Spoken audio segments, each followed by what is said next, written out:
সুমিস কিচেনে আজকের পর্বে সবাইকে স্বাগতম। আজকের রেসিপি চিলি চিকেন। চলুন শুরু করা যাক। এখানে আমি 2.5 কাপের মতো কাটা ছাড়া মুরগির মাংস নিয়েছি। মাংসগুলোকে ধুয়ে পরিষ্কার করে পানিটা ঝরিয়ে ছোট ছোট টুকরো করে কেটে নিয়েছি। মাংসগুলো ম্যারিনেট করে নিচ্ছি। এই জন্য আমি নিয়েছি 1 টেবিল চামচ রসুন বাটা, 1 চা চামচ আদা বাটা, 1 চা চামচ কাশ্মীরি লাল মরিচের গুঁড়ো, 1 টেবিল চামচ সয়া সস, 1/2 চা চামচ লবণ, 1/4 চা চামচ গোলমরিচের গুঁড়ো। সবগুলো উপকরণ দিয়ে মাংসটাকে খুব ভালো করে মাখিয়ে ম্যারিনেট হতে রেখে দিচ্ছি 20 মিনিটের জন্য। 20 মিনিট পরে ম্যারিনেট করা মাংসের সাথে দিয়ে দিচ্ছি একটি ডিম, তার সাথে দিয়ে দিচ্ছি 2 টেবিল চামচ কর্নফ্লাওয়ার এবং সাথে দিচ্ছি 3 টেবিল চামচ পরিমাণে ময়দা। সবগুলো উপকরণকে মাংসের সাথে খুব ভালোভাবে মাখিয়ে নিচ্ছি। আমার চ্যানেলে এরকম আরও অনেক রেসিপি রয়েছে। আমার চ্যানেলের রেসিপিগুলো ভালো লাগলে আমার চ্যানেলটিকে লাইক, শেয়ার এবং সাবস্ক্রাইব করতে ভুলবেন না। আর কোনো প্রশ্ন থাকলে অবশ্যই আমাকে কমেন্ট করে জানাবেন।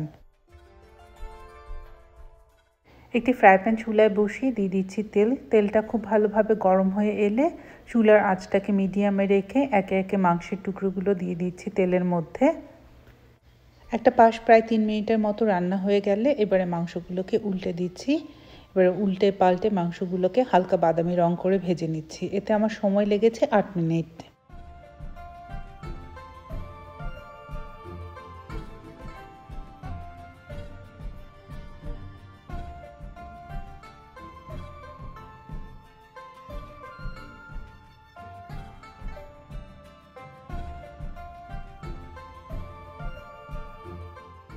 ভাজা মাংসগুলো তুলে নিচ্ছি একটি বাটিতে। এবারে বাকি মাংসগুলো একইভাবে আমি হালকা বাদামি রং করে ভেজে নিচ্ছি।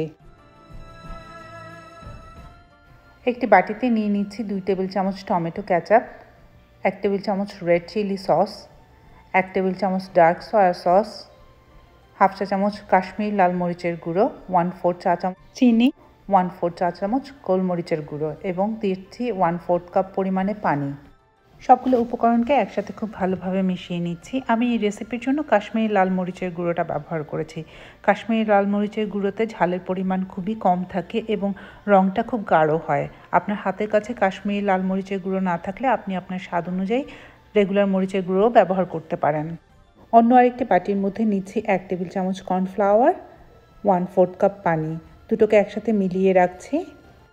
একটি কড়াই চুলায় বসিয়ে মাংস ভেজে রাখা তেল থেকে 2 টেবিল চামচ তেল দিয়ে দিচ্ছি। তেলটা গরম হয়ে এলে দিচ্ছি 1 টেবিল চামচ রসুন কুচি, 1 চা চামচ আদা কুচি এবং 3টি কাঁচামরিচ ফালি করে রাখা।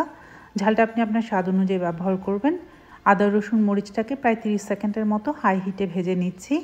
এবারে দিয়ে দিচ্ছি টুকরো করে কেটে রাখা লাল পেঁয়াজ। পরিমাণটা আপনি আপনার পছন্দ মতো ব্যবহার করবেন এবং আরও দিচ্ছি টুকরো করে কেটে নেওয়া ক্যাপসিকাম দিয়ে এগুলোকে নেড়ে চেড়ে 1 মিনিটের মতো হাই হিটে ভেজে নিচ্ছি।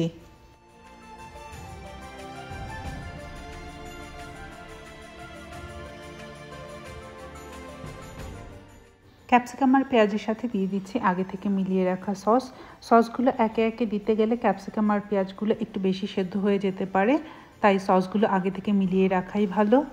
পেঁয়াজ আর ক্যাপসিকামের সাথে সসগুলোকে নেড়ে চেড়ে খুব ভালো করে মিশিয়ে নিচ্ছি। এবারে দিয়ে দিচ্ছি আগে থেকে পানি দিয়ে গুলিয়ে রাখা কর্নফ্লাওয়ারটা দিয়ে সাথে সাথে খুব ভালো করে নেড়ে নিতে হবে। এবার এর মধ্যে দিচ্ছি 1/4 কাপ পরিমাণে পানি এবং স্বাদ মতো লবণ। পানিটা ফুটে ওঠার সাথে সাথে দিয়ে দিচ্ছি ভেজে রাখা চিকেনগুলো দিয়ে মশলার সাথে খুব ভালো করে নেড়ে মিলিয়ে নিচ্ছি। এই রান্নাটা খুব দ্রুত সময়ে এবং হাই হিটে করতে হয়, তাই সবগুলো উপকরণ হাতের কাছে রাখাই ভালো।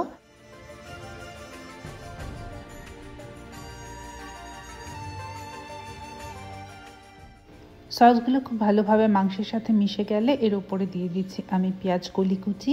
এটা সম্পূর্ণ অপশনাল, আপনি পছন্দ করলেই ব্যবহার করতে পারেন। নেড়ে মিলিয়ে নামিয়ে নিচ্ছি পরিবেশন করবার জন্য। চিলি চিকেন পরিবেশন করতে পারেন ফ্রাইড রাইস অথবা নুডলসের সাথে। আমার চ্যানেলে ফ্রাইড রাইসের একটি রেসিপি রয়েছে, তার লিঙ্কটি আমি দিয়ে দিচ্ছি এখানে। কেমন লাগলো আজকের রেসিপি জানাবেন নিশ্চয়ই। ধন্যবাদ সবাইকে আমার চ্যানেলটি দেখার জন্য। আবারও দেখা হবে নতুন কোনো রান্না নিয়ে সুমিস কিচেনে। ততক্ষণ সবাই ভালো থাকবেন। ধন্যবাদ।